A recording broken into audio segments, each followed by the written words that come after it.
Do you think an NFL player could play in the NBA? No. It does not work like that. Are there any NFL guys that could train for a year and go play in the NBA? So listen, I have so much. Don't crush my dreams. I'm 35 and I still got hoop dreams, man.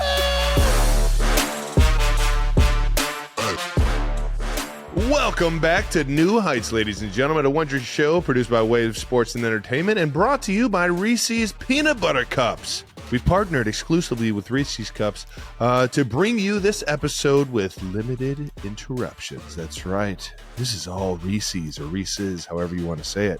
Yeah, baby. Jason, I finally got my backpack. I'm back in Kansas City. Nice. Isn't it cool? It's like it's got a bite out of it. I could use a little sugar rush here.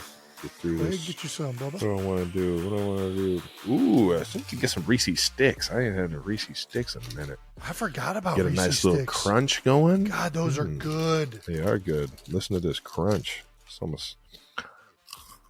I forgot about the Reese's sticks. Gosh, That's a banger right there. That's damn good.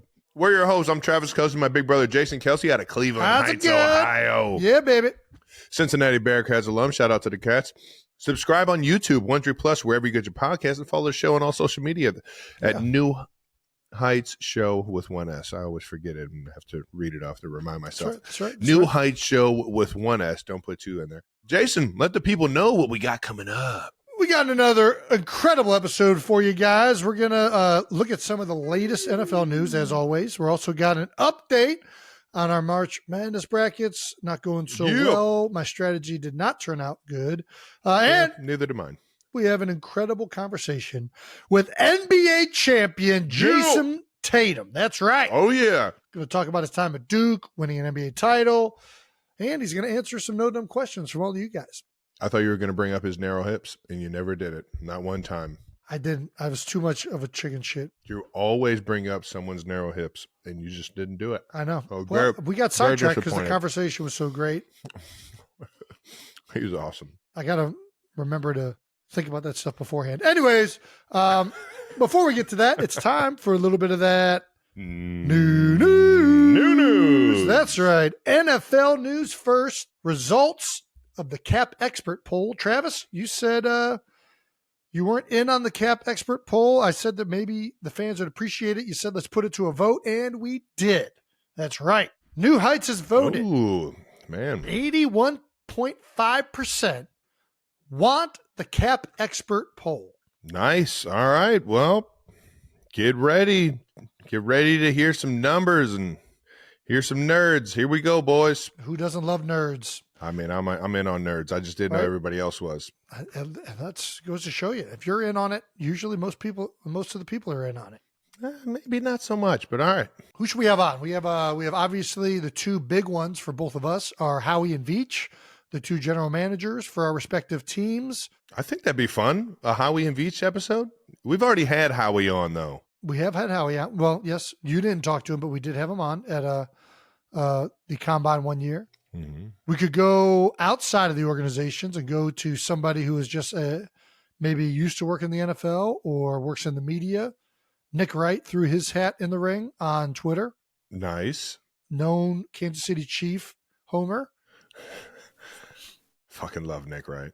There's also there is a guy that used to work with the Eagles that no longer works there that I feel very confident would be a very interesting interview. Nobody knows his name, but yeah. All right. Let's do it. So many of you guys can follow along with the full undergoing of the cap, yeah. Its inner workings, what these numbers mean, contracts that are made to make it look like a guy's making something, but usually really not making I hate to see that. Oh, they just wanted a press release. Got it. Okay. Yep. Yeah, there we go. We got a long off season. Might be fun to do like an NFL dirty jobs, like NFL staffers interviews. What other people that work in the NFL would be interesting to talk to? I mean, I wouldn't say dirty jobs. We got some top tier talent in terms of personalities in the Kansas City Chiefs organization. Got my guy Alan Wright, who's been around for it feels like 100 years. I'm pretty sure he's been the equipment manager since like the 60s. I think he was talk to he him was about here how when they moved equipment to has Kansas changed. City. Yeah, I would love to hear how, especially dealing with like sponsors, like he's been through it through like Reebok and Nike and all these different like equipment and how he's seen the helmets progress. That's what I'm saying, dude. If somehow we could get like equipment from when he first got into the NFL, and like you could do it with each piece. You could do it with helmets when he first got in to where they're at now, shoulder pads to now. I mean, even knee pads.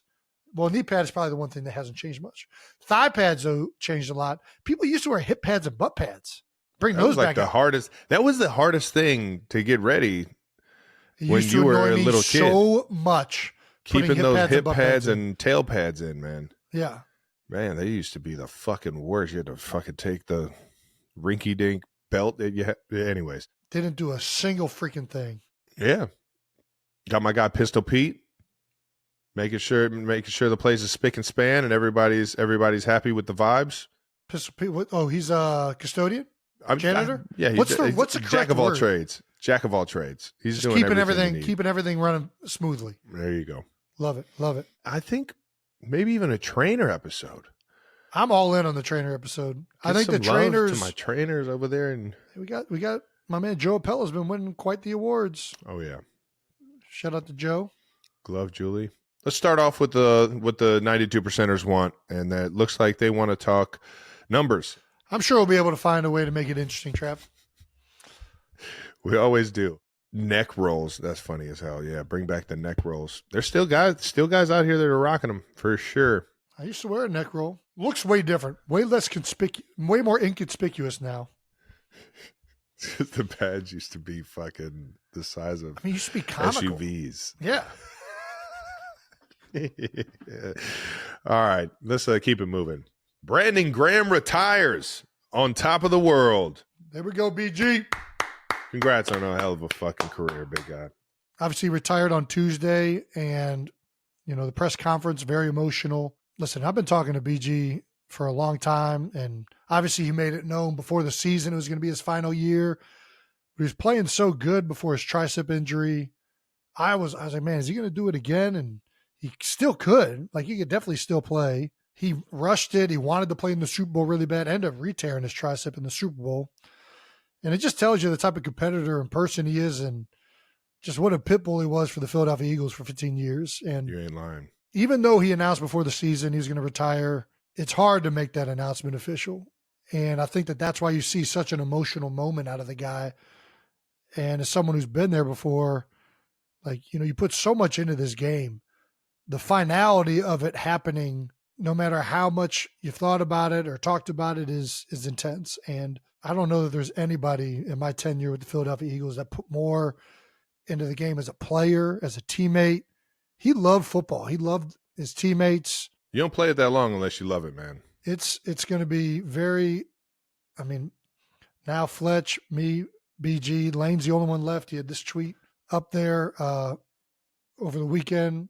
It's a classic. Yeah, classic Lane. But, I think it's just, I don't know that anybody represented what it is to be a Philadelphia Eagle more than Brandon. Like the genuine love to be on the field for your teammates, the energy he brought on a daily basis.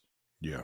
I was fortunate to see him Monday that week, and I saw him later that week after the announcement, and just very happy for him, very happy for his family, and looking forward to what's next. So shout out to you, BG. Love you, man.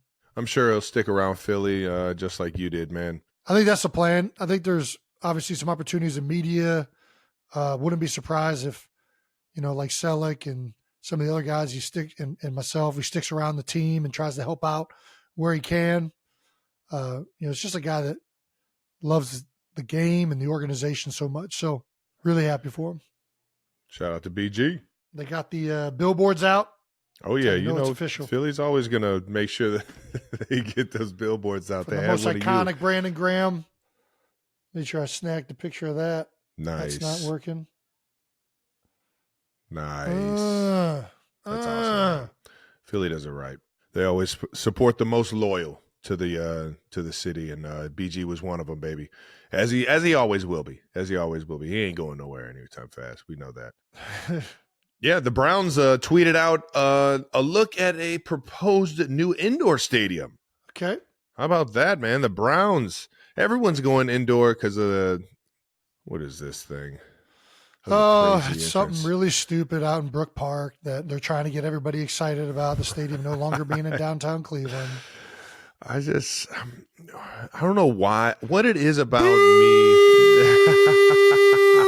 I don't know what it is about us. I know.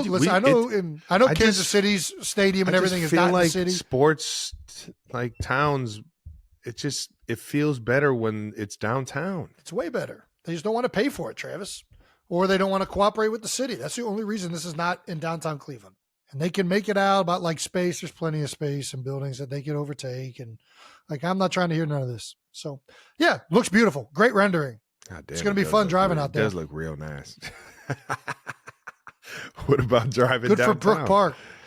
You're driving downtown. It's part of, whether you like it or not, downtown is an economic driver, even though the city of Cleveland is not quite the economic driver you would like it to be. Listen, I like when stadiums and everything are downtown in the hearts of the cities. I think it's one of the beautiful things that Philly has, and hopefully it remains that way. Yeah, I'm not a fan. I don't know what you want me to say. I don't like it. Yeah, I'll tell you what, though. It doesn't matter how cool it is. I'm not going to like it. This thing looks sweet. I like the old stadium because it's downtown. I'd rather play in a dilapidated stadium than this. This looks epic. It looks great. It looks like some shit out of like Star Wars. It does look It's pretty like cool. a spaceship. That thing looks awesome. Just do it downtown, Cleveland. We love it being around. I think it's already official. Lake. It's not going to be downtown. It's unfortunate. It's a proposed $2.4 billion stadium in Brook Park. Do you at least agree that an indoor stadium is kind of going against, the nature of living up there on the lake? Like I don't like anything about this. I don't like that it's not downtown. I don't like that it's indoor. Like, I don't like anything about this. And I'm sorry if maybe I'm so detached from Cleveland that I'm not in the majority here. I don't know what the majority of Clevelanders want, which is really what is most important. Yeah. All I know is I like when the elements play a role in the game. I like when snow is involved. We had an awesome playoff game here at the Link this year in the snow against the Rams that wouldn't have happened with an indoor stadium. I don't like indoor stadiums. I don't care. I'll put a jacket on and go watch football. Do you think that outdoor stadiums should get more looks for Super Bowls? Yeah, I do. I think like, elements, do you think a Lambeau should get a Super Bowl, or like how they did it in New York? It'll never happen because it's not a big enough city to handle the business and everything else that happens that week. They did it in Minnesota. Minnesota is a much bigger city than Green Bay, Wisconsin, Travis. Very true. But I'll give you that. We had a Super Bowl in Minneapolis. Did it suck that it was in the cold all week? Yeah, but it's cool going to every city that's around. Now, that was an indoor. It was an experience, man. It was a fun experience. You're walking through the tunnels or the catwalks that connect all the buildings. It was fun. Listen, I'm on record. I like when the elements play a role. I like when the elements play a role in football. I like that that's one of the unique things about the game.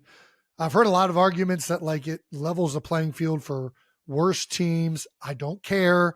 I like that it's a different element that you have to deal with. Yeah, everybody. I don't. Guess what? If the other team is worse than you, but they're better that day, that's what football is. Mm-hmm. I don't know what you want. The best team that is going to win a series doesn't always happen. That's one of the great things about football. Whoever's better on that day, and the elements matter. I don't like indoor stadiums unless you play in the South because the heat fucking sucks. I like snow.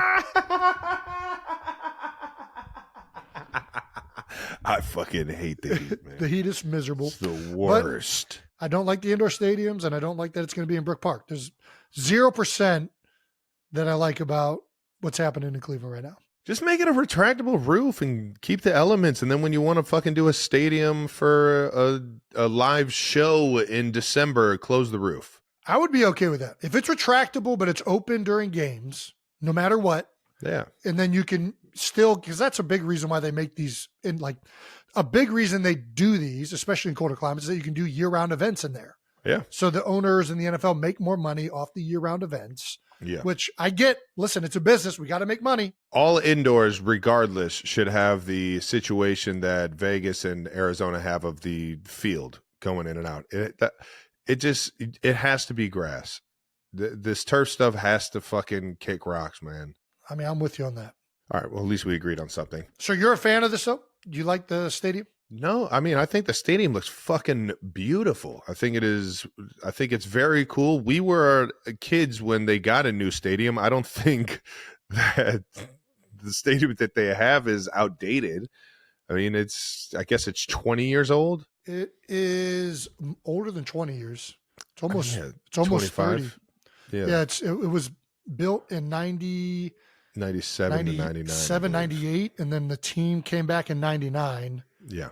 So it's close to 30 years old. I mean, it's not like, I don't know what the average age of an NFL stadium is, but it ain't new. That's for sure. Not anymore. I don't know why. I like it when they're downtown. I don't like when the I'm teams with you, man. I'm play. with you. Like, I think it's something that's so cool. It's just something about taking the Rapids all the way downtown, and I'm sure they'll have some sort of way that you could take the Rapids out to Brook Park from everywhere in Cleveland.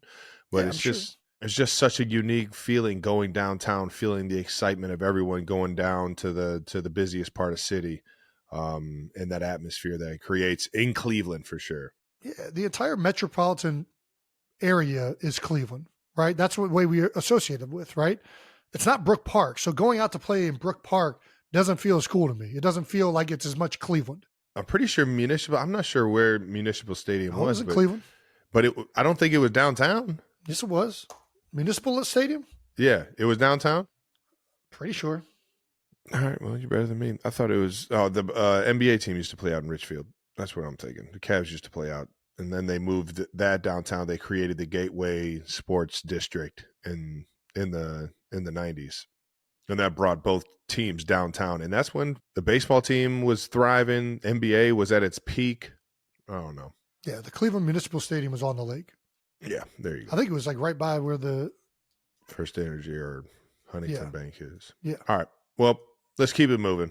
Shout out to Cleveland on the new stadium. Well done, guys.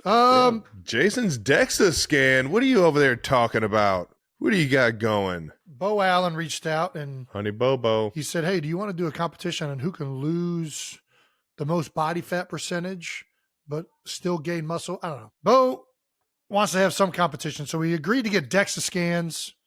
So I got a DEXA scan for the first time. Ah, very fat, I see. It is a lot of fat in there. Yeah, it is. It's kind of embarrassing seeing your body broken down like this. Although I'm not going to lie, it's a good calf to hamstring ratio, I think. Trav, what do you think my total mass is? I'm not sure what you're even asking me. Weight. What do you think my weight is? Your weight? Your weight is 283. Close. I'm 276.6 according to the scan. My lean mass. You've lost 30 pounds? That's crazy. I've lost 20 pounds. I was never heavier than 300. Well, I did maybe a couple times. I was tipped 300 in the NFL. It's all the same. Go ahead. Lean mass, 207 pounds of muscle. I feel like it's pretty good. It's a strong man. It's a strong man right there. 58.7 pounds of fat. It's a lot of fat. We got to get that down. It's a lot of fat. We got to get that down. Yeah. According to this metric, it is exactly 21% body fat. That's all I know. 21% of your body is fat. 21.2. All right. Yeah. I mean, 270 is your fucking hefty load, dude. Big man. So I get it. But that's a lot of muscle as well. All right. So what's the point of this you and Bo just wanted to have a Dude, this is what you do. This is why you're still competition? playing. This is why you're still playing football, because when you retire, you have to do stupid competitions like this to keep your sanity. So Bo and I are going to try and lose as much body fat percentage as possible in 3 months. We have the Ocean Drive event that we do for the Eagles Autism Foundation every year. So do we know Bo? What was Bo's DEXA scan? Where is he at? Bo's at 18 point something. So I'm actually You're slight starting advantage. better. Yeah. Slight you can advantage cut for the faster. competition. Yeah. Oh. He's You have more to cut. 18% body fat and I think 280 something.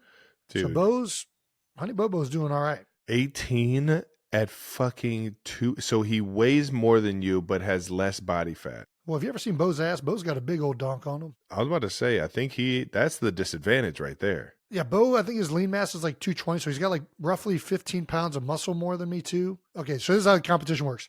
For every percentage lost, we get 2 points. Okay? So every percentage of body fat you lose, 2 points. Okay. For every lean mass pound gained, you get a point. So if you get muscle on, you get a point, and if you lose body fat percentage, you get 2 points. I don't know why we determine this point system. Have you heard this competition before? Listen, Bo was really specific in the way he wanted this judged. And then he said the loser has to wear a speedo at the Ocean Drive event. Is this just a competition? That's what it feels like. It feels like Bo just wants to wear a speedo. That's what it feels like. He just wants to wear a speedo at the Ocean Drive. He has less fat to give up. He just wants to he wants to be like, oh, I have to wear a speedo. Twist my arm. Oh no, Jason won. Oh, that's hilarious. I feel like we can't let that be the factor that happens if you lose. I think it is. I think it's motivation for you. I think we should I think it's open this up. for you. We should. Oh yeah, I definitely don't want to wear a speedo. I'm definitely packing that thing if I have to. I'm packing it with the socks, anything I can fit in there. If we do lose, I think we should leave it up to the fans on Twitter. Oh my gosh. Throw out different recommendations about what we should have to do if we lose. And then we'll take it to a poll. All right. If you're open to that, Bo. If you're open to that, Bo. Well, I don't want to say 92% because green light's involved too. We're going to have to find a way to involve. So the 92%ers in green light, yeah. We're going to have to find a way to involve both fan bases in choosing this. Nice. But I think that this could be a lot of fun. A lot of fun. There you go. The guy did say apparently you can see how like dense your bones are with this thing. He said my head was one of the thickest heads he's ever, DEXA scanned. Yeah. I don't know if that's the years of hitting it or if that's just like genetic or both. I think it's all. I got a fucking dome, but I don't think I'm dense. Oh, I think it's dense. There's not much up there. Well, that's because it's packed so tightly. It's hard to get stuff out. All right, biggest new news, 92%ers, we're officially launching our New Heights YouTube membership. Hey-o. That's right. As a member, you'll get access to full episodes, video perks such as footage that never makes it to the feed, which is terrifying for me and Jason to have to hear, and all the bonus videos, badges, and other stuff that will make you stand out. That's right. This Thursday, we're dropping an exclusive combo with Aspen.com's Athlete of the Week. That's right. Jake Chadzigi. Jake, you're the Athlete of the Week? What did you do, my gosh? Jake, that's right. Yeah, he's on the front of Sports Illustrated here. Guts and Glory. Hey. Yep, as Jake forgot to tell us that he played for the Oakland A's back in the day and was the guts of the Bay Area there. Jake, I didn't know you were a heavyweight when you were a kid. That's awesome. I was about to say. What's your DEXA scan? You get a DEXA scan lately? Andrew Jake? Gardner in that. Andrew Gardner, yeah. Chipmunks. What is it? Chipmunks. Unpack. There it is. Check it out today on New Heights YouTube channel. Subscribe now, 92%ers. Unload. Chipmunks unload. There it is, the unload. Unload Chipmunks on YouTube. Before we get to the Jayson Tatum interview, we got some fan mentions we want to give a big shout out to. Thank you to all the 92%ers who tag us with all of this beautiful hobby horsing. That's right. Abby Radmilovich, I believe is how you say it. Not sure how this ended up on my algorithm, but it seems. Check this out. Look at this. This chick is jumping. I mean, this is impressive, Travis. She is straight jumping over hurdles that are taller than her. Yeah. Makes you ask how much higher she could jump if she didn't have that fucking silly ass. She could fucking be. You ever just tried high jumping? You can go represent your country, and I think this might be more challenging than high jumping. If we're being honest, I mean, I'm over this, Jason. What? This is more challenging? Jumping. She's got to do like a whole gate. Look at the frolic, and then she's frolicking into a high jump. There's a lot more form and technique involved in this. I cannot agree to that, but I do think this is the most impressive hobby horsing thing I've seen. The bar is at her neck, and she's jumping over it straight. Yeah. Did she invent that technique, or is this something that's like common in hobby horsing? Gosh, we're going to need Judge Jake's sister to jump in on this one. Yep, we do. Should I try hobby horsing? I mean, only if, like, when you hit the bar, it doesn't just fall off the thing. If the bar is there for good, meaning if you hit it, you will fuck your shit up. You want me to get hurt? Yes. But if it's just, no. I want to see a life or death situation. I don't want to see just.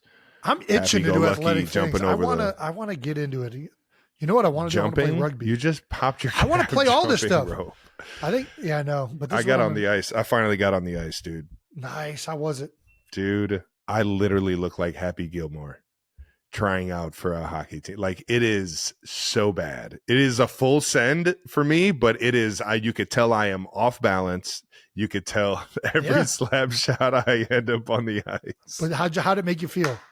Like a little kid. I loved every fucking bit of it. Best. Dude, it was fucking epic. It was so much fucking fun. I just want to go around different beer leagues and freaking like just play. I'm with you, dude. Doesn't that sound fun? Yeah. Is there a beer league that you could just every league in Philadelphia, just tell them, just have you like sponsor the league and be like, I can join any team. I got a kid coming. I can't be doing every beer league, but I even want to do like stuff that's like obscure, like hobby horsing or like darts, or I guess darts isn't. I shouldn't throw that in with hobby. Anyways, have you ever seen Gaelic football? There's a league around our block. No. A bunch of like Irish people. There's a like large contingency in Havertown. Okay. And a lot of them will play Gaelic football where you like, it's this weird sport where you have to dribble, you have to touch the ball with your foot, but they carry it with their hands. So like every 2 steps, they're kicking the ball back up to their hands. Like they're dribbling. And then there's okay. I think I've seen this. Yeah. And then there's also a goalie and a goal. So it's like soccer combined with like rugby. And it's very hard to explain. I'm here. I love backyard games. Those things are the fucking. It's not funnest. A backyard game. This is like in Ireland. There's a full on like league, and it's kind of cool. You have to play for the county that you live in for Gaelic football. Like wherever you're from, you can't play for like another county. I think you have to play for the county that you grew up in. But it's basketball. You're just combining different games. It does feel like that, but I think it's I think it's been around for a minute. Maybe not. There's also hurling. I could try hurling. Guess I'm just naming Irish games. Yeah. That'd be fun though. This all sounds great. I'll probably get hurt. Jesus. Not if you unfatten yourself, Jason. Nice. Well, shout out to the fan mention of the week there. I say we toss it to the old Jayson Tatum interview. Hey. Get to what all the 92%ers have been waiting for. I'm with that. It's said everything happens for a reason, but maybe everything happens for a Reese's. Take noise-canceling headphones. Do they block hearing to heighten taste? That sound seems to show everything happens for a Reese's. This podcast is brought to you by Colgate Total. We take oral health as seriously as you take sports. That's why Colgate Total Active Prevention uses advanced technology to help prevent oral health problems like cavities and gingivitis before they start. It's clinically proven to provide 24-hour antibacterial protection with twice daily brushing after 4 weeks of use. So get a winning routine and prevent oral health problems before they start. Shop Colgate Total Active Prevention at a retailer near you. All right, Jason, you want to do the honors? Let's do it. Are you ready? Who are you talking to? Are you talking to me or are you talking to Jason? God, this is going to be tough, man. Is it JT? I guess I got to go JT. Yeah, gotta go JT. Nice. I heard you took that nickname over anyways from Jeff Teague back in I heard that one. All right, so JT it is. Right. That'll help me at least differentiate it. Go ahead, Jay Sean. All righty, our guest today is former Mr. Show Me Basketball from St. Louis, Missouri. He's a McDonald's All-American, 6-time NBA All-Star from the reigning NBA Boston Celtics, Jayson Tatum, everyone! Yeah, JT! Baby. Let's go! Appreciate NBA that, champion, JT. Man. How we doing, brother? I'm doing good. Thanks for having me. No, thanks for coming on. Yeah, we saw the ankle injury up there in Sacramento, man. Hopefully everything's good and you'll be back on the court ASAP, brother. But how's everything feeling? I'm feeling good, man. It's a few benefits to being 27. You recover a little bit faster. Let them know. Let them live here a little bit. Man, what it was like. Ooh, I can remember the day. I sprained my calf jumping rope the other day. That's what I did. Yeah, that's awesome, man. What's dude, the Celtics were just sold, right? Yeah, recently. $6.1 billion. What was your cut? I won't disclose that on this show. Well played. Smart man Big right news, there is a big smart news. man. I don't know nothing. That had to be like interesting news though for you as a player. Like I've never had my like organization sold before. It's always been the same ownership since the 60s, essentially the same family. Is it like, do you expect to have like a different feel in the building or? A different feel? I don't think so. I think the weirdest part was when I found out that the process was going to start was like a few days after we won a championship. So that was a weird conversation. But after that, you should start to understand the process and the candidates and things like that. And I actually got to meet Bill last night. He came to Sacramento, him and his wife. Seemed like great people, and we've had a few conversations. So just looking to add to what we have. Obviously we have a really good thing going, and like where our culture is at. Heck yeah. All right. Well, Wikipedia's got you nicknamed the Anomaly. Has Great anybody that is close to you ever actually called you the Anomaly? Man, Twitter is not a real place. I'll say that.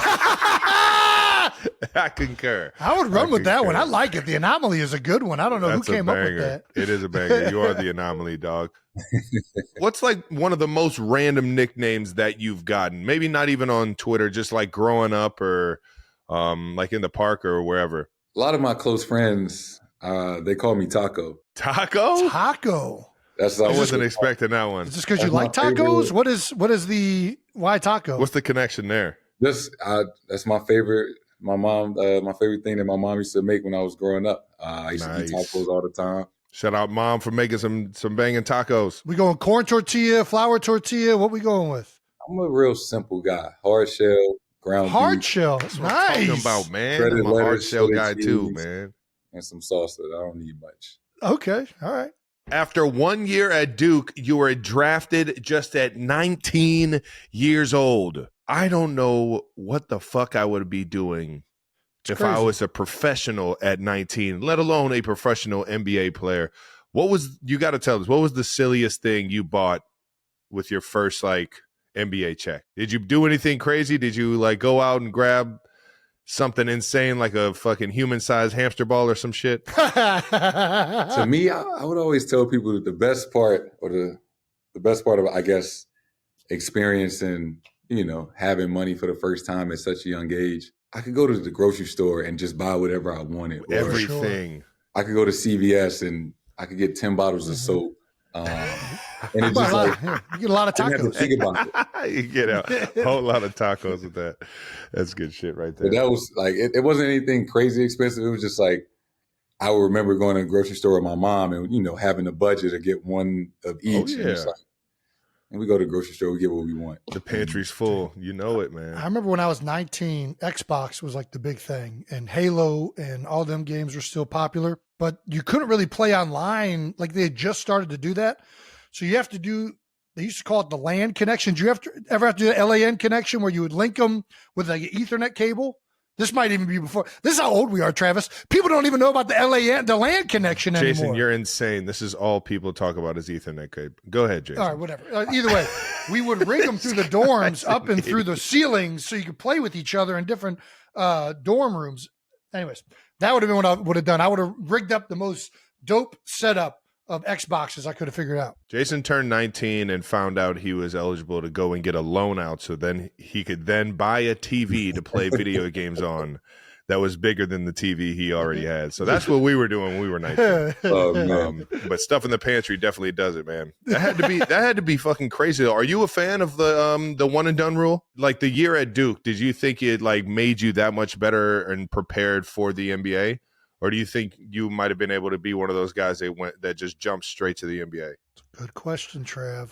Man, people ask me that all the time. I would like to think I would have, still figured it out, but I benefited so much from going to college in the sense of like when I got to college, that was my first time playing with, other really good players, right? I went to Duke. We the number one recruiting class, and we had Grayson Allen and Luke Kennard. Like we had like 7 pros on our team. So it was the first time learning to like play off the ball, play with other really good players. Yeah. Be in those environments, lift weights, condition, learn about nutrition. I would do it all over again. Like I would go back knowing what I know now. I learned a lot, and it prepared me for when I got to the NBA. Yeah, for sure, man. It's cool to hear though that it kind of like it gets your professionalism. It makes you understand how to be a pro, especially at a program like Duke. Yeah, right. With Coach K and everybody. I'm sure you saw the what is it, the prestige of it, and you were like, you bought in immediately. Yeah. Let's talk a little March Madness. Jason, you want to hit it? Yeah, let's talk college. While we're on college, we'll stay where we're at. Right now, we're in the best time of college basketball that there is. March Madness in full effect. God. Did you fill out a bracket? Yeah, I mean, it was pretty easy for me. You knew it was just a straight line for Duke all the way to the championship. You knew McNeese was going to be Clemson. Knew it. I mean, the final of my bracket every year is the same. This is the best I've felt about my bracket in a very, very long time. I'm sure. Yeah, I don't know. What do you think so far? Who's in your Final Four outside of Duke? Obviously, we're pulling Duke. Who else did you think is gonna get there? Just go all number ones or what? Two of my Final Fours are out. I'm screwed. I'm out of this thing. Jeez, I got Houston, Florida, and Michigan State. I got Michigan State and Duke in the. Jason went Michigan State. JT, it's all about physicality, toughness, good coaching. That's what it's about, Travis. You just hyped this man up more than you could ever imagine you just did. This is coming from a guy that literally just looks at what school would beat up the other school in a fight, that's who he picks. That's what a basketball game is, to fight, to get the ball through the hoop. I'm in that team. I like them in a fight for sure. Right? Detroit. Or I should have said the Mint, not Detroit. Yeah, I got Duke going all the way, man. Cooper Flagg's been an unbelievable player. He's got a lot of hype. I know you were playing against him a little bit in the USA practices. The first time I saw him play live was 2 summers ago. I hosted my first JT Elite Camp. So I had like the best 20, 25 players in the country, that were sophomores and juniors or whatever. So it's been cool to see like hanging around those guys there for a weekend, and a lot of them are in the tournament now. Heck yeah. And the first impression I had of Coop was just how hard he played, how he competed. In high school, it's rare to see a guy that wants to guard the other best player, trying to block every shot, rebounding, and he just plays the right way. He has a great feel for the game. He knows how to set a screen, knows when to cut. He likes to get his teammates involved. And it's been on full display all season. And a big reason why, they have a chance to win a championship. Heck yeah. I love it. One of the things I love doing now that I'm older players, watching young guys, sometimes it's the way they move, sometimes it's their mentality, but you pick up on things, and it's just fun seeing a young player like, man, I really think there's something in that kid. And then all of a sudden, this kid's the best player in the country. And I'm sure that has to be awesome for you, especially playing for Duke. It's a brotherhood. It has to be, man. Yeah. Everybody who ever played for the program, whether they 10 years older than me or 10 years younger, like whenever we see each other, it's always love. I always go back and work out with the team and play pickup with them and stuff like that, because that's what happened when I was there. Jabari Parker came back, Jaleel Okafor, all these guys. So it's a part of the program. It's the pride that comes with it. And you want to help push it forward. And I'm always rooting for them. And, I hope they cut the nets down this year. Not only is it a brotherhood, but it's also a sisterhood. You just donated shoes to the Duke's women's team. It's a whole family over there, man. I sent both the programs some shoes, but Carol Lawson, she was an assistant coach with the Celtics my 3rd year. The year the pandemic happened, we went to the bubble. Oh, nice. A week into the bubble, she got or it might have been like 2 days, she got the head coaching job at Duke. So I spent like 6 months with her. Unbelievable person, unbelievable coach. Love her to death. So anytime that I can, support them and help that program out, I try. Hell yeah. Nice, man. They gave a walk-on some minutes in the first 2 games. I mean, that's pretty good. When you're giving walk-ons minutes. Yeah, walk-ons are getting in. Like, Duke's playing pretty good basketball. Belt to ass. Belt to ass. I hear it. Hell yeah. Ones. That's just got to be electric. Every time I used to go to the UC basketball games and the walk-ons we get in, man, the crowd knows that which guys are in, and it just gets fucking nuts in there if they can get a shot off or at least make a bucket. Yeah, and it's probably the same like with the guys on the practice squad. Like you guys, they for sure. Oh yeah, spend all this time with you. They in the practice squad and film and workouts every single day with you, and then they finally get opportunity, even if it's at the end of the game, right? You're really happy for them because you understand, they with you every step of the way, but they might not always get the opportunity or the recognition, but they're just as much as part of the team as the rest of the guys. For sure. Was it always Duke? Was Duke like the top team for you? Did you always like love them growing up, and did you always like see yourself going there? Who was on JT's leaderboard growing up, or what jersey did you have on growing up? I had a Evan Turner Ohio State jersey.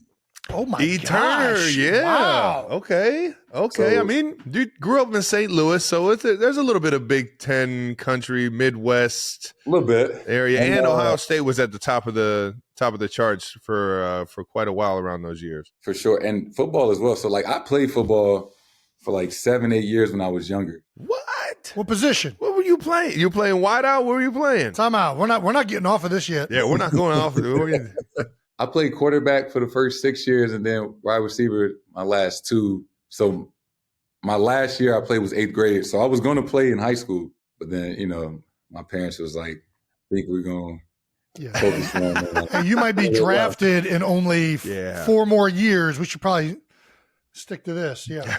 But we went to Florida twice. I won a JFL national championship in Florida, lost 1 year. I never forget, we played this team called the Delaware Rocks. They was like green and white. What made them unforgettable? Belt to ass. They like 50-0. Looked like they had grown men on the field. For sure. Dallas Carter and what is it, Friday Night Lights? All those guys. That's too funny, man. We all played against a team like that, especially in middle school, man. We used to play a team down the hill called Kurt. Yep. And they were right there in East Cleveland, man. It felt like they had kids that were 18 years old. I had never been ran the fuck over like that at that age ever in my life. I was always one of the bigger Shaw was kids. the high school. Kirk was the middle school. Yeah. Kirk was bad, too, because a lot of the kids were held back.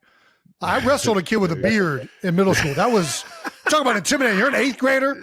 You just started to get pubes, and all of a sudden this guy's got a full beard across from you. Like I was like, what is going on right now? Right. I won. I got him. So if it wasn't Duke, who were you thinking about going to?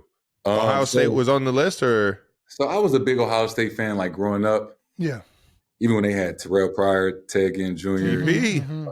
I used to love the Those football teams team, were crazy. Yeah, the basketball team. When I got older and I got to high school, it really came down to. So I only took one official visit. Like I only took one official visit to Duke, and I knew right away when I was there. I was a junior in high school, and I was like, this is where I want to be. A long shot, my second choice would have been St. Louis University, just because hometown. I thought I might have been homesick if I left. So there was a part of me that like, man, I think I might want to stay close to my family. Yeah. After I took my visit, it was really like, this is, if I want to get to that next step, this is going to be the best place for me to go. Before we get out of this March Madness stuff, what's your first memory of March Madness? Like, can you take me back to being in St. Louis and having the love for basketball, following the tournament, one of the biggest moments growing up? Honestly, I would have to say I vividly remember in 2010. Brad Stevens probably not going to like this, but I remember Butler playing against I remember watching Butler play against Duke and Gordon Hayward shooting at a half-court shot. Yeah. Hitting the backboard and rimming out. And actually, ironically, I was cheering for Butler at that point. I didn't hate Duke, but I never envisioned myself, right? I never thought Coach K would come to my house and recruit me. So Duke just seemed kind of like out of the realm or the possibility. Okay. So that was my earliest memory of just watching Butler and and Duke play in the national championship and just envisioning myself like, man, one day, I'm going to play in March Madness. And, it came true. Oh, yeah. We can't talk about Duke without talking about Coach K. What was it like playing for Coach? It was quite the experience for sure. Yeah. Yeah, you got to tell us, man. No, man, Coach, that's my guy. He's an unbelievable person, somebody that I still talk to, obviously, pretty frequently to this day. He still always checks up on me. That's awesome.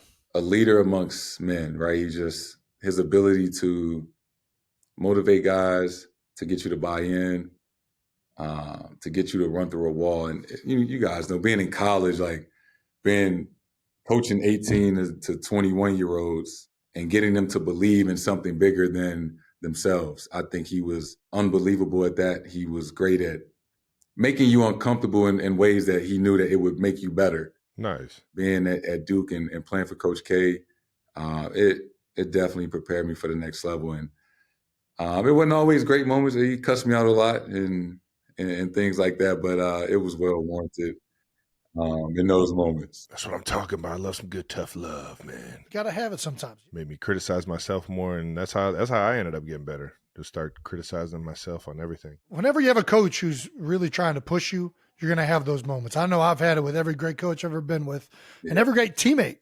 Like, if you're always just comfortable around people, you're usually not testing those extremes to make each other better. That's just the reality of it. I've been cussed out by my dad in football. Everybody's giving it to me. So it's part of the territory. For sure. Oh man, that just reminded me one of his best rules. He never was a basketball guy, and I ended up like gravitating towards basketball around like elementary school and middle school. It really took off for me. In high school, I took it serious, and he always told me, he said, if you're not getting at least 3 fouls a game, you're not being aggressive enough. You get 5. You get 5. That's solid advice. If we're being honest, that's solid advice. For sure. And until you get 3 in the first quarter, yeah, and you're just like, bad. Fuck, all right. I need to I'm gonna go sit on the get it bench together now. here. It really is. That's all he's like, you're going to be an intimidator. Oh, I was going to ask you, John Shire, man. Coach Shire, was he there when you were there? Yes, John he's the guy that actually recruited me. Is that right? What? He was going door to door trying to get guys to come to Duke? I joke with him all the time that, he should thank me that he is the head coach now. Let him know. But no, John, I talk to John every single day. That's awesome, man. That's my guy. He's done an unbelievable job. He was recruiting Luke Kennard out of Akron. We had a tournament. I think I was a sophomore. I might have been a freshman or sophomore.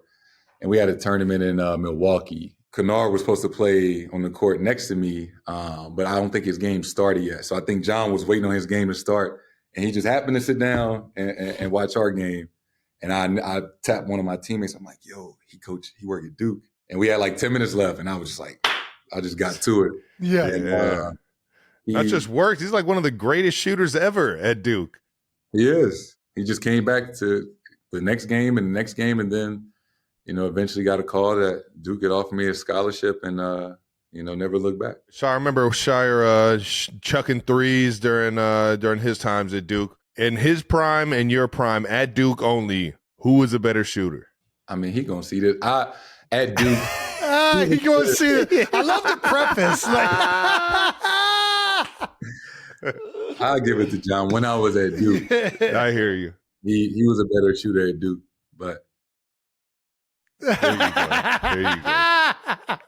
So you're in your 8th season. Do you finally feel like an NBA veteran? Obviously you came in at 19. Now you've championships. You've been in for a while now. How's it feel differently than your rookie year? What have you learned most from your rookie season? Oh man, I could write a book. Yeah, all right. Well, we'll be looking for it. Yeah, you can catch it on Audible. Shout out. Do I feel like a vet? No. I just turned 27.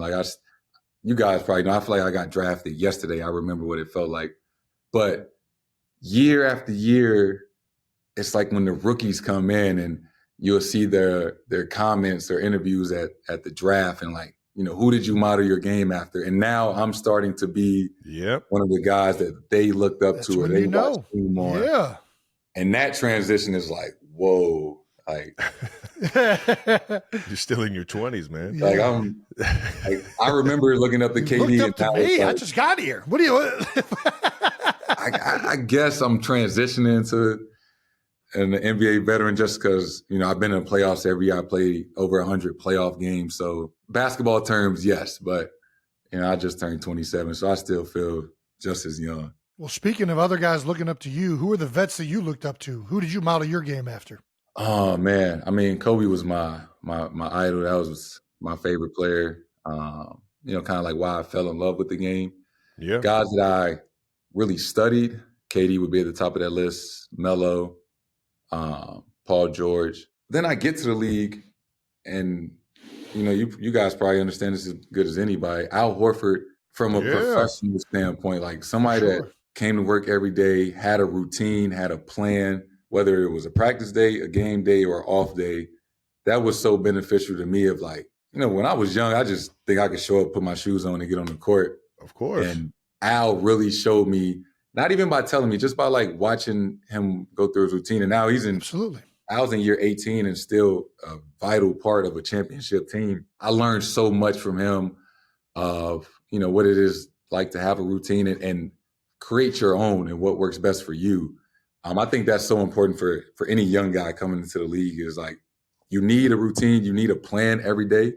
And your plan is going to look different from other guys, but every single day you should know what you need to attack, what you need to do to get yourself ready for, whatever it is to come up. I love what you just said because it's so true. Everybody has players you look to growing up, and that's the end product that's on the field or on the court. And of course, you want to do things that they're doing out there. But once you get there, and you start learning it really in college and then the NFL, you see guys that are getting an edge or preparing a way, and you're like, hey, I really like what he's doing there. I'm going to start doing that. Or, this guy gets the most out of the meeting room because he's taking notes, or, how does he do that? And you're drawn from all these guys. So I think you're right. 100%. Like that's really what ends up making the biggest difference is how you prepare for game day. You ain't lying. Game day is a manifestation of all the preparation that went into it, as well as all the God-given talents. I'm telling you, keep having those conversations with the guys that are out of the league that, are later in their career, because I'm still learning from guys. I'm taking shit that my brothers told me. I'm taking stuff. You've never told. I've been telling you I told you last year, get out of them cleats, and you didn't do it one time. You told me literally to wear the special. You're ridiculous. I know it didn't work. But I still take notes from a guy like Tony Gonzalez or a guy like Unc, Shannon Sharp. I'll hear what these guys, say they did towards the end of their careers that helped them get the best out of their body week in, week out. And it's like, it's just a nonstop cycle of trying to better yourself. And I can see it right now, the way Al Horford plays the game, his alertness, his attention to detail. He's always in the right spot, always ready for the moment. Like I could see that definitely being somebody you could look up to, man, or at least take notes from like that. Your profile picture is actually you with Kobe Bryant.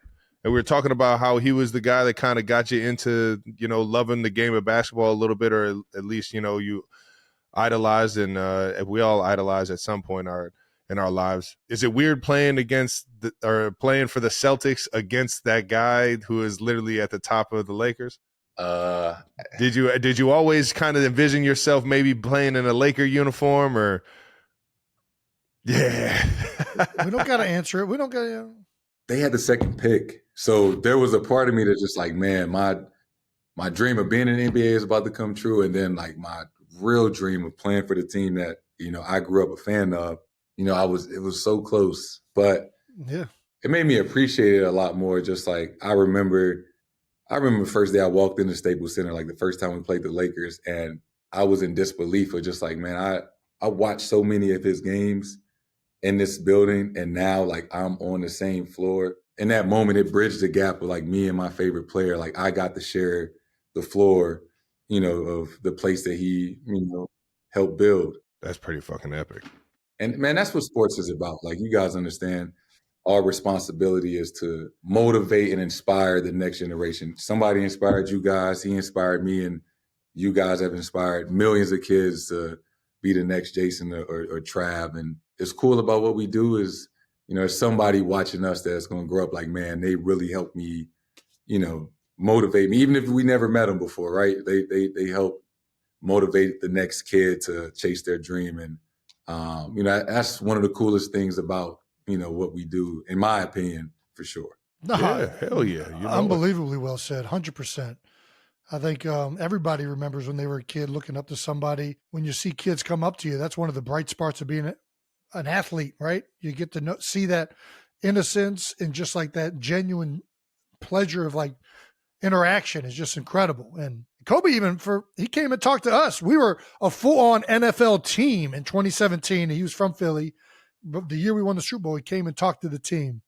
And even then, like, still motivating. There were guys that took more away from that conversation than they had taken away from anybody in the football world, and how he prepared, how he got ready, his process in getting better. Like, it was phenomenal. So I'll never forget that. He was great. Probably one of the best people we've ever had talk to the team since I was in the Eagles. It was great. What was your impression of Boston fans initially, or at least before you got to Boston? To be honest, like, before I got to Boston, I didn't know much or really pay attention. I grew up a Laker fan, so I didn't really like the Celtics, and I wasn't aware of, the Boston sports culture. Uh-huh. For sure. Oh, yeah. Patriots beat the Rams. So just growing up from St. Louis, like, the Red Sox beat the Cardinals, like, St. Louis, you just don't really like Boston. Yeah. Okay.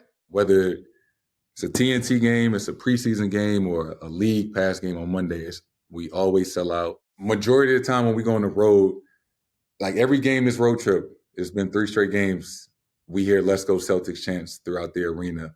Like, our fans just travel so well.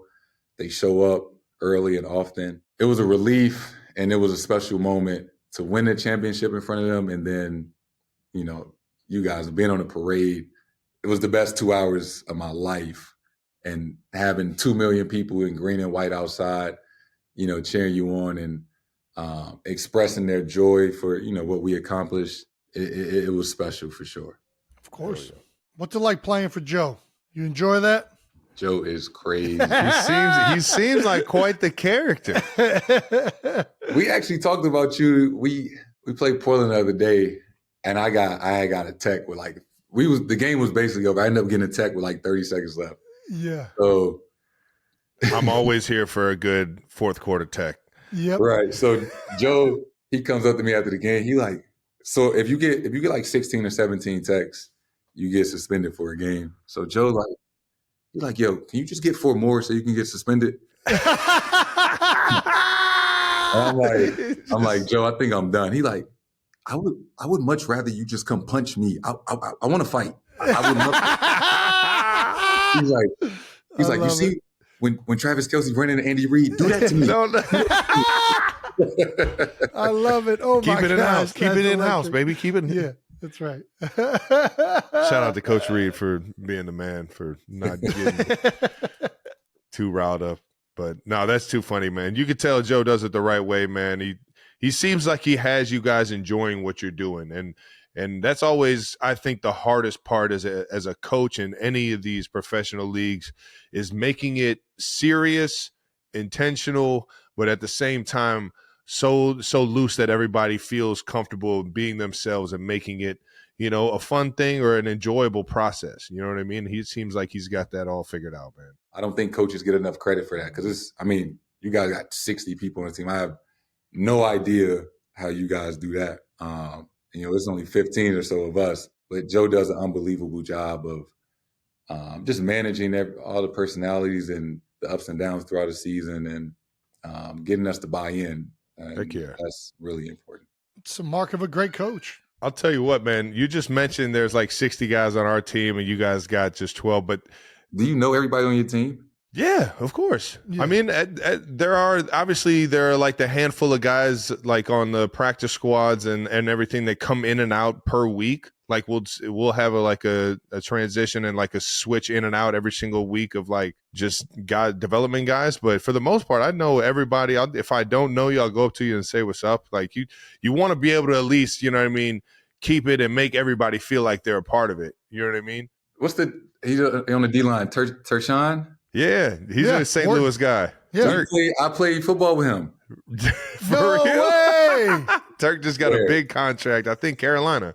I think he went to Carolina. He just got a huge contract. We played on the same football team. We grew up in the same neighborhood for like 5 years. Oh man, Turk, he's a tough son of a gun too, man. That's one dude I am not fucking around with. And he's been like that too. Yeah, he's a hell of a competitor, man. I've seen him actually hoop. He at least he tried. I'm not gonna say he's a bad hooper or a great hooper. He's gonna compete his ass off though. So he's playing good defense, basically, is what you're saying. Ain't lying. Yeah, I'm not.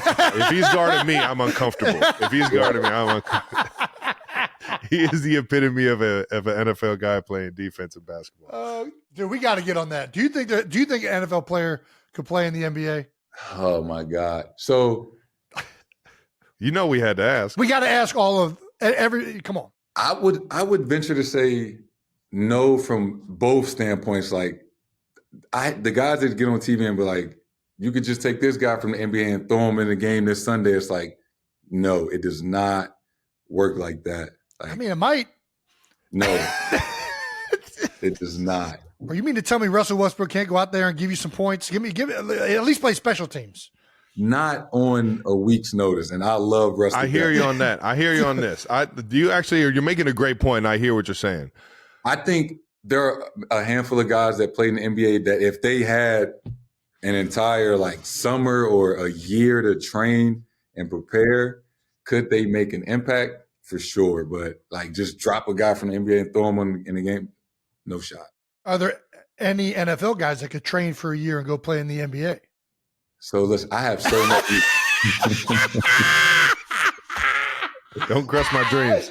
Don't crush my dreams. I'm 35 and I still got hoop dreams, man. I got so much respect for you guys and what you guys do. It's so true. It's just so true. We all know it's nothing funnier than watching football guys play basketball. Oh man! And how funny is it when people are like impressed with something that an NFL guy does on Twitter? And as a basketball player, you just gotta be like, "Come on, guys! Like this is really what we're like." Oh wow, he can play in the NBA. He just dunked. Yeah, that's for sure. That's all it takes. That's hilarious. That's it. That is typically yeah. It's like, damn, he just did a windmill. He can do it. He can play in the NBA. What are you talking about? There's always a video that comes up on Twitter of somebody in the NFL, their high school highlights, and when they was windmilling and stuff, and it's like he could have been. And it's like, no, I think they chose it. No, I think it worked out all right. You were mentioning Terrell Pryor growing up. I'm telling you right now, I think Terrell Pryor's best sport was basketball in high school. I played against him on the court, and I always looked at him and other guys that were like in my grade, like all the camps that I went to and stuff. And I'm like, man, this dude, he's a different type of athlete, man. And he definitely had offers to go D1 in both sports and just decided he wanted to be a quarterback. But it's an interesting name you brought up because Terrell was definitely athletically. He was ridiculous. Man, when I tell you with the ball in his hands too, he was fucking special. So I think at that point, like in high school, it's a different conversation. Depends on which direction you want to go. If you decide like, all right, instead of football, I'm going to go give my all to basketball, then yes. Then I definitely believe in that. But just like, oh, you've been focusing on football for the last 12 years and now, no. And vice versa. I just don't think it worked like that. I hear you on that. Well, glad we got that out the way. That was actually pretty good. I mean, you're right. I feel everything you're saying. Kind of got sidetracked there. No, I got a question. I got one. Yeah, go ahead. Hit us one. Yeah. Hit us. What do you got? So this is my first year playing fantasy football. Oh, gosh. Ooh, okay. All right. So I was in 2 leagues. And who was your tight end? Mark Andrews. Mark was a good one though. He finished strong. He probably helped you out in the playoffs for sure. He finished strong with a bunch of touchdowns. I had 2 leagues. So in one league I had Pat. I didn't understand all about fantasy football. I'm just like, oh shit. You took a quarterback first? There you go, yeah. Gotta go running back. Gotta go running back and wide receiver. Yeah. Should have gone Saquon. Yeah. Should have gone Saquon. I'm man, like, anybody that's let me go get the best player in the league. Let me go get Pat. And nothing but respect for you and Pat. But it's like, It didn't work out. It didn't work out. Y'all win Yeah, it was a different year for us. Yeah, it was a different year for us. 18 to 12. And it's like, wasn't cutting it for me. Yeah, you gotta get the either the running quarterbacks or the you got to get Jalen's a great one because he's gonna get you like 15 tush pushes into the end zone. Josh. Lamar's a great one. I had Lamar in my other league. Lamar's unbelievable, obviously in the real game, but in fantasy football too. Yeah. Oh yeah. He's perfect for fantasy. I mean, he's perfect. Stuffer. He's pretty perfect for regular football as well, but fantasy. He's got it all covered. One of the most insane things, we were in a joint practice with the Ravens, and I'm not going to say nobody's name, but he did a juke move in a tag off. Like, you're not even supposed to tackle, right? You know how hard it is to juke somebody who's just trying to tag you? He's just supposed to tag. You're playing tag essentially. This dude just has to get within a 7-foot wingspan of touching this guy. Completely falls over. I mean, it was insane. The move he put on to the point that both teams, Eagles and Ravens, just erupted in the middle of this practice. It was right then and there. I was like, oh, this guy's way different. He's not fucking around. Should he have won MVP, or do you think they got it right? God damn. They both had great cases for MVP. The only reason I tend to think they got it right with Josh is because I think Josh, a lot of the times the MVP comes down to expectations. And I think the Ravens' expectations were high from the get-go. Yeah, and I think Josh losing some of the guys that they lost, they didn't really have a lot of other star power. I think they overachieved, and he had a season that was unexpected, which is why he got it. And I think that narrative a lot of the times ends up being the one that wins. But both of them had merits of winning it. And that's the reality is most years, multiple people are up for it. So they both could have got it. But I do think that right there was the reason why I think Josh did end up getting it. But if they would have given it to Lamar, I wouldn't have been like, hey, he deserved it too. Yeah, there's no wrong answer, I believe.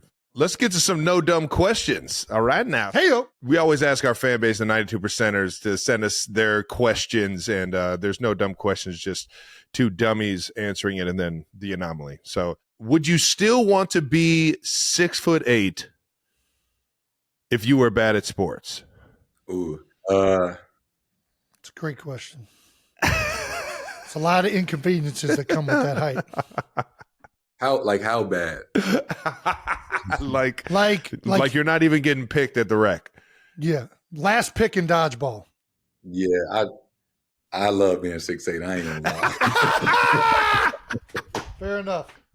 I respect it. The not being able to find shoes that fit is an inconvenience I can deal with for being 6'8". I love it. For sure. If you had to play an entire game wearing flip-flops, how many points are you realistically dropping? You still finding a way to get some space? Flip-flops? You at least you can sit in the corner and catch, I just sprained my ankle last night wearing basketball. Yeah, exactly. Yeah, that's a great question. Let's pass that one. Who's on your Mount Rushmore of basketball players? Oh, Mike, Bron, Kobe. This is where it gets tricky. Right? I would say Kareem. Reem? You're going Kareem. The hook shot. Kareem, okay. I respect it. I respect sure. it. Listen, man, do you think his hook shot would still be as unstoppable in today's game? I mean, the short answer would be no, but would he adapt and still be effective? Yes. The game is not played like that today, but he was so talented and skilled that he would have found other ways to score the basketball for sure. That thing was unstoppable. I love watching highlights of that thing. Just, woo! That was the last fist fight Travis and I got into. He just kept doing this dumbass hook shot in the backyard, and I couldn't stop it.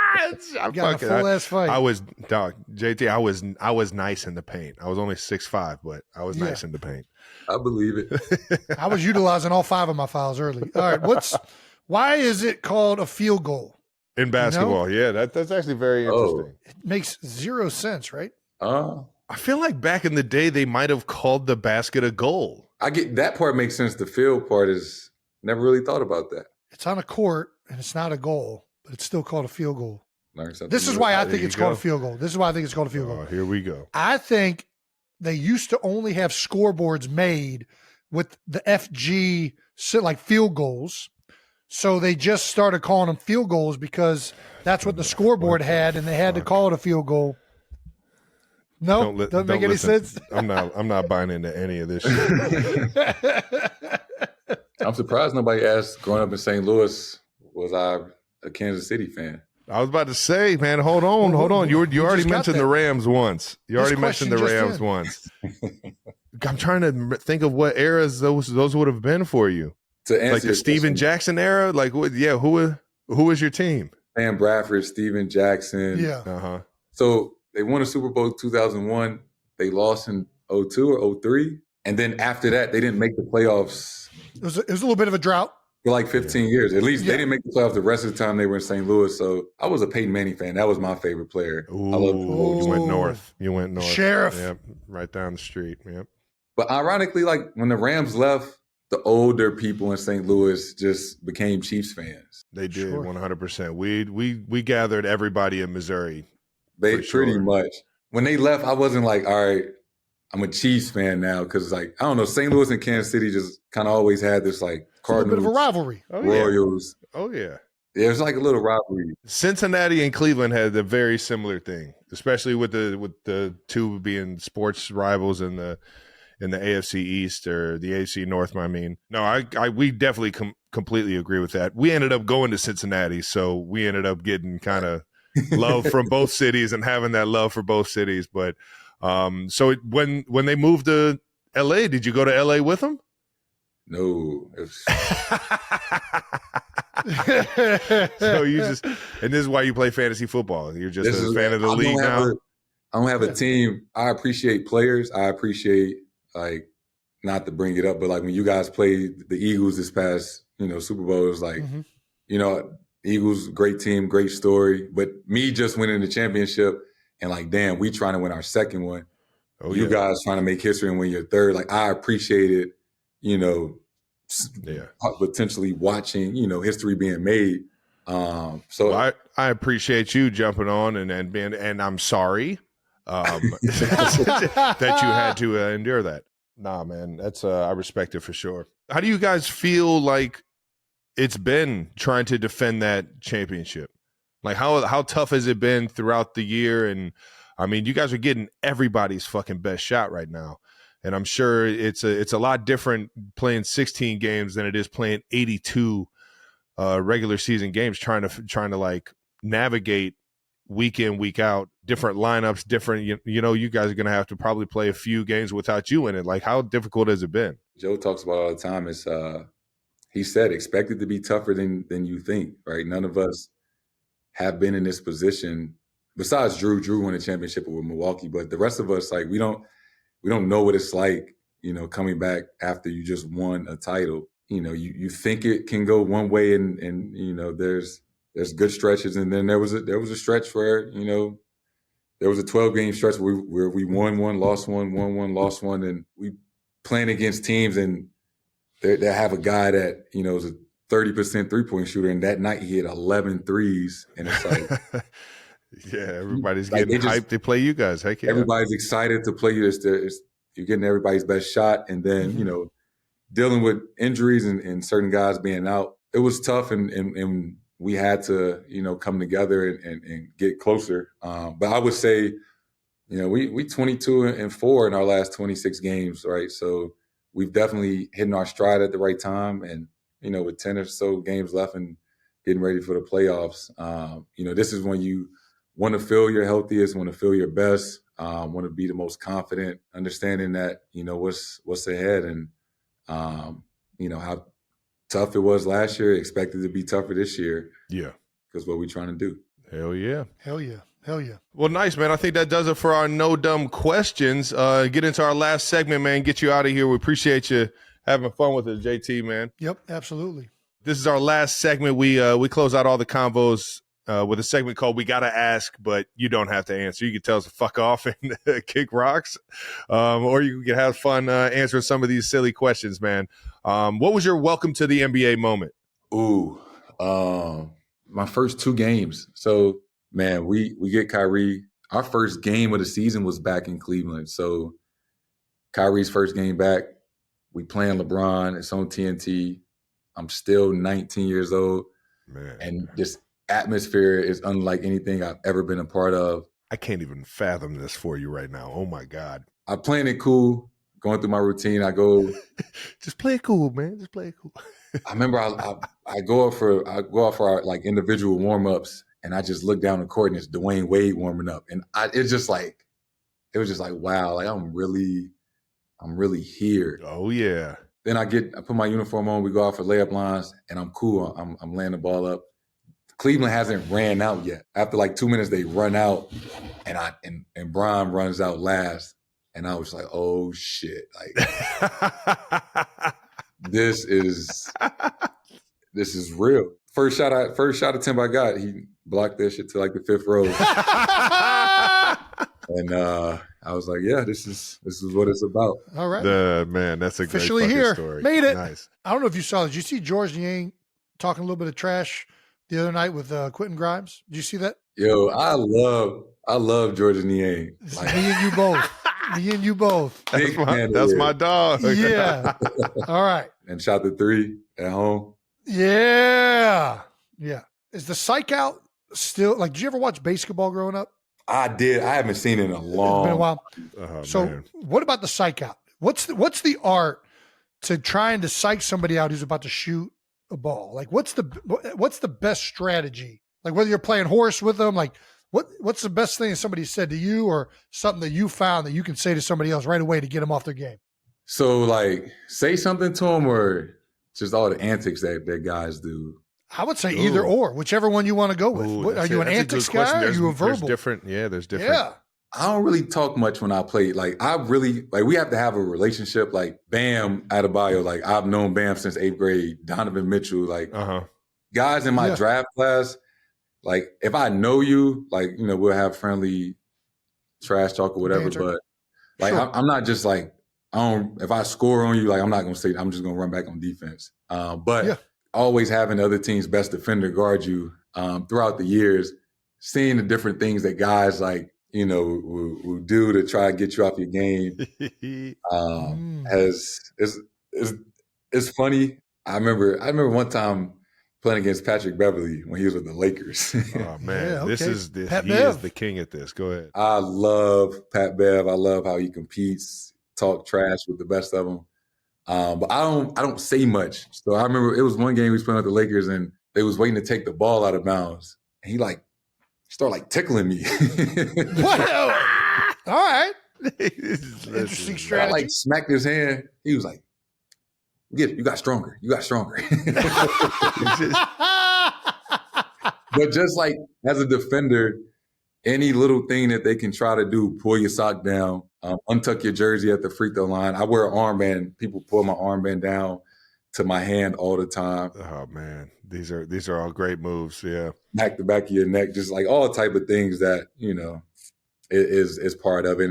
And I'm pretty sure there's things like that in football. No, I love it. I love all that little stuff. Anything you can do. Get real cheeky. Your childhood friends with a Butte, as they call him in hockey, Matthew Tkachuk. That's right. He's a beauty, man. Him and his brother were recent guests of the show as they represented USA in the Four Nations tournament. That was fun seeing them throw their hands and fight for the USA in that regard. You guys recreated this old photo of you both because you guys grew up around each other, huh? In the St. Louis area. We went to school together from 7th grade to 10th grade. So, yeah, 2 years in middle school, 2 years in high school. And then after our sophomore year, I think the rules are different for hockey. He ended up leaving and going off professional. Playing juniors, but, me and Matt, we had classes together. That picture that we took, I think we was going on a field trip to like Chicago or something. Nice. Yeah, we had projects together. So it's just cool to, you know, see both of us. We won a championship in the same year. That was wild. That had to be fucking awesome, man. Great dude, man. Unbelievable person. Hell of a hockey player. His brother is amazing too, and comes from a great family as well. So couldn't be happier for him and his family. Hell yeah, man. Did you ever get on the ice? No. Never got on the ice? We would play hockey in gym class, but like in the gym, I would try to be goalie because I was like the tallest kid, but that shit ain't. Like, It's a good reach. Goalie? Fuck, Yeah. man. Jason used to force me to be the fucking goalie. He'd be like, no, I'm taking shots on you. And he would just rip them from like 10 feet away. I'm like, come on, man. This is fucked up. We got 2 champions in their respective sports, but there's a third guy hanging out in the back of these this picture right here. I don't know if it's the same kid or is the third is he the third? That's the homie. Is he? I was about to say, has he won any championships or? I don't think so. He's another kid in our class named Jacob. He wasn't a sports guy, but he was cool. And nice. The Cardinals ended up flying him in. I think he lived in like San Diego or something. They ended up flying him in so we could recreate the picture. So it was that's too so fucking fun. funny, man. Shout out to Jacob. Here we go, Jacob. Your 7-year-old son Deuce is always courtside. Are you going to be able to, play in the NBA long enough to maybe play with your son? Get the Celtics to draft him? a lot of things got to go right for that. Yeah. Sounds cliche to say, like, I never like forced Tim to play basketball. Obviously, he's always been around it. And even like at home, I would just want him to naturally, if he wanted to play basketball, then we can. So I would say in the last 6 to 10 months, he's really like fell in love with the game and been more attentive at the games. He asks questions. He plays basketball now every Saturday. And I can honestly say, like, I haven't ever had more fun in a gym than going to his Pee-wee games Saturday mornings. That's the most fun I've ever had in a basketball gym. That's awesome, man. You can see him go Love crazy. Is he chucking it? He shoots every time. That's what I'm talking about. Dude. Keep chucking it, Deuce. He like, huh? No, Right. you never. Why would I do that? It's way more fun to shoot this thing. I'm watching you doing it. Yeah, exactly. For sure. Did you ever get a follow back from LeBron? Did he ever follow you back? Still waiting. We got the old tweet from back in April of 2012, man. King James followed back as Larry Hughes' nephew from St. Louis. Shout out to Larry Hughes, man. Cavalier for a while. I definitely was rocking with him for a while. But that's pretty cool, man. To have an uncle or someone like Larry in the league already. And did you ever get the follow back? Yeah, Bron ended up following me back. It was funny because they brought this tweet up when we played him in the conference finals my rookie year. Oh shit! So he finally he leaned in once you guys were in the Eastern Conference Finals together. Yeah, he followed me back out on Instagram after that. But nice. Many battles against each other and been on an Olympic team. And so Bron is a great friend of mine and somebody that I got a really good relationship with. But I made that tweet. That was like when I first got Twitter. And oh, listen, you already know. Somebody like me, you bring out my 2012 tweets. Right. We're gonna have a fucking field day. I can't even spell shit. I would have spelled cousin with no O. There was no autocorrect back then. Nice, man. Glad you got the follow from Bron. And that man, you're chasing your second ring, big dog. And appreciate you coming on here and chopping it up with us in the 92 Percenters, man. Everybody, Jayson Tatum. Yeah, baby. Appreciate you, dog. Thanks for all the time, awesome, too, man. Much love. Get that ankle right, and might have to catch you courtside at a Eastern Conference Finals game, man. Hey. Yeah. Catch you against Cleveland again, man. That was their last year for Bobblehead night. Yeah, it was just the end. It was like the end of the season. 2 years ago, or that was last year. Yeah, that was in the last regular year. season. Yep. Yeah, Yep. Wishing you nothing but the best, man. Go and get you another one, big dog. Appreciate you guys. A1, man. Thank you. You know it. All right, now. Well, that does it for our interview with Jayson Tatum, man. I love talking to champions, man. The guy, you could tell why he is a champion. You know, the guy just has such a professionalism about him. It's a good time talking to highly successful people that have dedicated themselves to being the best in the world at something. Take a quick look at the leaderboard of the New Heights March Madness Challenge. We have 0 perfect brackets left after the first weekend in both our men's and women's brackets. Current New Heights men's bracket rankings. Brandon, did you guys put this in there just because you want us to say that you guys are ranked above me and Travis right now? Yeah. 100%. So Jason's 100%. ranking is higher than mine? Yeah. How is that possible? In terms of points, yes. Jason's got you beat right now. How is that I have 2 Final Four teams out. How is that possible? Sure. It just, your total score that you could end up with is much, much lower than Travis's, but currently right now you're in the lead. You got more in the first 2 rounds correct than he did. You just are dead in the water for the 8 and the 4s, basically. Huh. So I gotta really hope, Trav, who's your Final Four? Duke, Yes. St. John's, who's out of it, Michigan Yes. State, No. Auburn. Auburn and Florida. So I gotta hope Auburn and Florida take some L's. Otherwise, I'm screwed. I'm not sure if that's how it works. But Jake and Brandon do, and Brandon and Jake are both They're winning. They're doing they're well. in both brackets because they cheat and they just give themselves extra points. I'm sure. But what we do know is that Travis is in last place. Gosh, I just don't understand. Because he just doesn't know basketball. That's what I keep trying to tell him. You know, I thought I did. You think it's about points and stuff, and it comes down toughness. Yeah. I also took Akron over Arizona. I'm a dumbass. So did I. Dude, Go Mac. I don't know why I put Akron so high. It was the dumbest thing in the world. I just saw an Ohio team in there. I'm like, yeah, they're fucking doing it. Let's go, Akron. They're tough. Rubber Bowl, you shitting me? I did the same thing. Fell right into that trap. We're idiots. You did call it with those silver spoons. Stop it. Sorry, Yale. That was uncalled for. Dude, I did input all of my women. So the way I did my women's bracket, I did UConn and South Carolina. I forgot about Dawn Staley. South Carolina is who I had winning it. Shout out to Dawn Staley, Philadelphia's own. But everybody else I just did based on average roster height of the top 5. It took me legit a full day to calculate the roster heights of every single women's team in the March Madness. Okay. All right. So this is proof. He's citing his sources that he did it. Apparently, it has not panned out. I am in third place. Yeah, I'm glad you had it all documented to show us how bad you are at figuring shit out. I searched so long to try and find this information, and I just gave up. Damn. I was like, you know what? I'm just going to do it myself. There you go. That was a good waste of time. Hopefully everybody's having some fun watching these games. I know I am. Jason, what's your favorite part of March Madness so far? My favorite part of March Madness is, as much as it hurt, watching St. John's lose, because I had them going all the way to the championship. Well, I didn't. I had them losing to Michigan State, but I had them going all the way to the Final Four. I was happy for Calipari.